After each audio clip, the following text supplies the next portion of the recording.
r/NoSleep. Posted by u/rydenanne. Mom's biggest secret lived in the attic.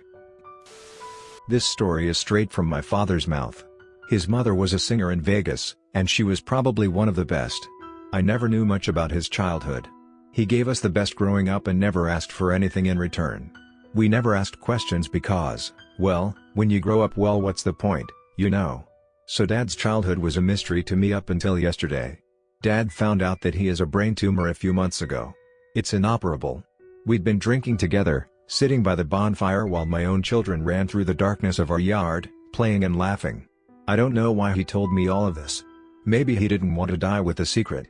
Still, I have entire faith that the following is true. This is the story from his point of view. My mom had always been beautiful. From the first memory, I just remember thinking how absolutely wonderful she always looked. Eyebrows always perfectly plucked. Skin as smooth as a child's. Lipstick bright red and never smeared no matter what happened. Of course, beauty doesn't make you a good parent. Love makes you a good parent, and I don't think she ever had love for anyone outside of herself. In all honesty, my sister Tara and I weren't her birth children. Her own sister had given birth to twins at an extremely young age. She died not long after childbirth due to malpractice. Mom had no choice but to take us under her wing. She didn't necessarily want to. However, she knew she could sue the hospital for the malpractice against her beloved sister and win much easier if she took us in. Made it look like she needed the money, which I guess she did. She won, of course. After that, Mom had a stroke of bad luck that followed her wherever she went for the first few years of my life. Jobs were hard to come by, and something told me that she knew she was getting older fast. She knew she was aging and she hated it. It seemed like the more desperate she became, the worse things got. Then, suddenly, when I was about 9, everything got better. Mom was happy. She looked more beautiful than ever. We suddenly had this house that was incredible. 3 stories with a grand staircase and more rooms than we'd ever need. Mom had a permanent job at a very popular casino, singing on stage at their bar. Now, that might not be a huge thing now, but at the time it was like being a real star. There were parties, lots of parties. The most glamorous people of that time, in that place, came to our home. Of course, while it sounds like our childhood was grand, it really wasn't. There were things going on behind the scenes that no one could have ever fathomed. Mom never showed any kind of affection towards us that wasn't to make sure everyone thought she was the perfect parent. When she looked at us, there was no love in her eyes. No hate. No sadness. Just blankness. We were there, and the only time she ever really paid us any attention was when we were in the way. We weren't allowed outside of our rooms more than to take meals, bathe, or play outside. We had a nanny who homeschooled us. Hell, I never set foot in a real school until my late teenage years. There were rooms we weren't allowed in at all. Then, there was the attic. We were never allowed anywhere near there, and even now I think she had a good reason for keeping us away. It started about a year after we moved into the house. Laughter. Dark, evil laughter like nothing I'd ever heard before. It would start in the middle of the night and go until near daybreak. It wasn't loud, but it always seemed like it was right in your ears. Bringing this up to Mom was useless. Nanny heard it, too, but she seemed to take Mother's side. I guess I got that. Don't go against the one who pays you. It was torturous at times. Nearly impossible to tune out, but you learn with time. Then, something came down from there. Only at night. Only when Mom was sleeping. The first time I saw anything, I was probably 10 or 11. I got up in the middle of the night to go use the restroom, which was just across the hall. However, at the end of that very same hallway, there was the attic door. Every day, it stayed closed. Locked. That night, it stood open, and something stood half in the door, and half out into the light of the hallway. Despite that light, it was black. Black as darkness. Black as death. White eyes adorned the face. Too large.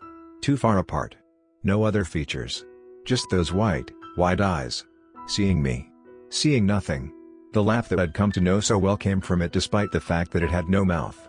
It stayed there for a long time before slipping back behind the door, which closed with a click.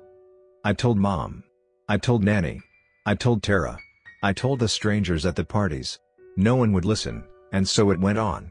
For longer than I'd like to say, that thing terrorized me. At night, it would walk around the house. Sometimes, it'd just stand in the open doorway and stare. Other nights, it'd stand right over my bed, staring at me with those awful eyes. It'd caress my face with disgusting, long fingers that smelled of curdled milk, That's something you never learn to live with and ignore. Around the time I turned 12, work started to dwindle for Mom. Our bills were behind. Then, she found out that she was pregnant and lost her job entirely. She was a mess. I'd remembered seeing her cry when I was little, but never after things started looking up. She cried all the time then. I remember overhearing her talking to Nanny about wanting an abortion. A few nights later, I saw her go up in the attic. I'd only ever seen her go once before, with a young woman from one of her parties. She came back down with a much lighter look on her face. The next day, she announced to us that she would go through with her pregnancy. The bills got paid. Mom opted to stay indoors. Nanny did everything for her. Hell, she even gave birth at home. A little girl. Just like that, though, she was gone. Mom told all her friends about how she had adopted her baby out to an older couple up north, but I knew better. I watched her take the crying newborn up to the attic the night after she was born. I heard the cries, the screams, the silence, then the laughter. Mom got a new job at an even better casino, and just like that, everything seemed normal. She worked. The parties resumed. The laughing monster stayed in its place.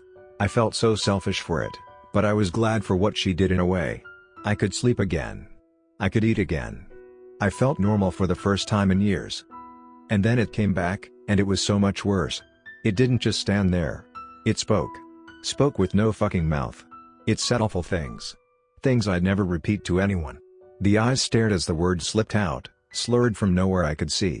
I wanted to die then. At 14 years old, I wanted it all to just end. With no one listening to me, and no one caring, I started acting out. It just started with running away in the middle of the night. I'd stay gone until 3 or 4 in the morning. At first, just going on walks. We didn't live too far from a lot of bars and diners and shops. Places where kids hung out. Those same kids got me into drinking and smoking, among other things. Meanwhile, things were going bad for Mom again. They'd hired on a much younger singer. Even with her luck, her age was showing. She seemed so desperately depressed all the time. The last night we lived in that house, I was sneaking out as I normally did. I peeked out my door, but I wasn't met with the normal quiet. I heard crying coming from down the hall. From Mom's room. It wasn't her voice crying though. It was Nanny's. Then I heard a thump, and silence.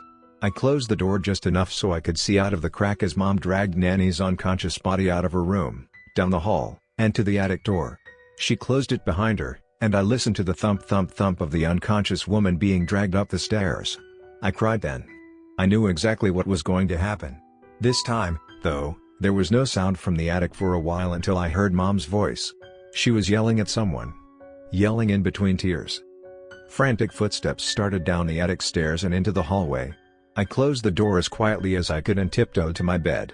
I pretended to be asleep as Mom peeked in, only for a moment, before closing the door quietly behind her and running frantically back down the hallway.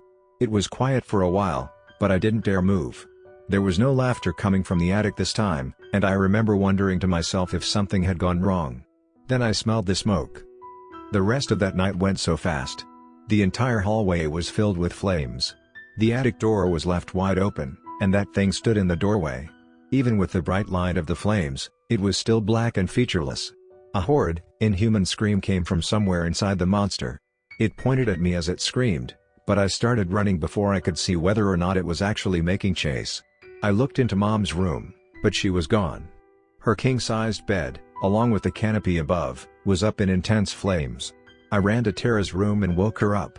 From there, we climbed down the best we could from the awning outside her bedroom window, as the stairs were on the other end of the hallway, where the flames were at their worst. Mom was arrested that night.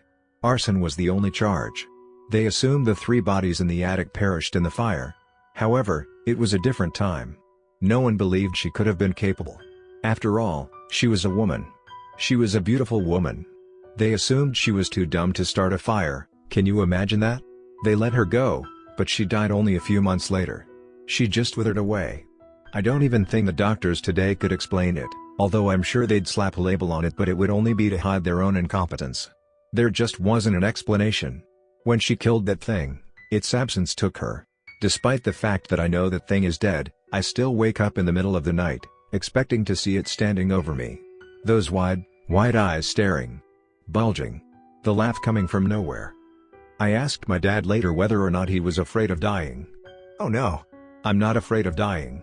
I'm afraid of what might be waiting for me on the other side.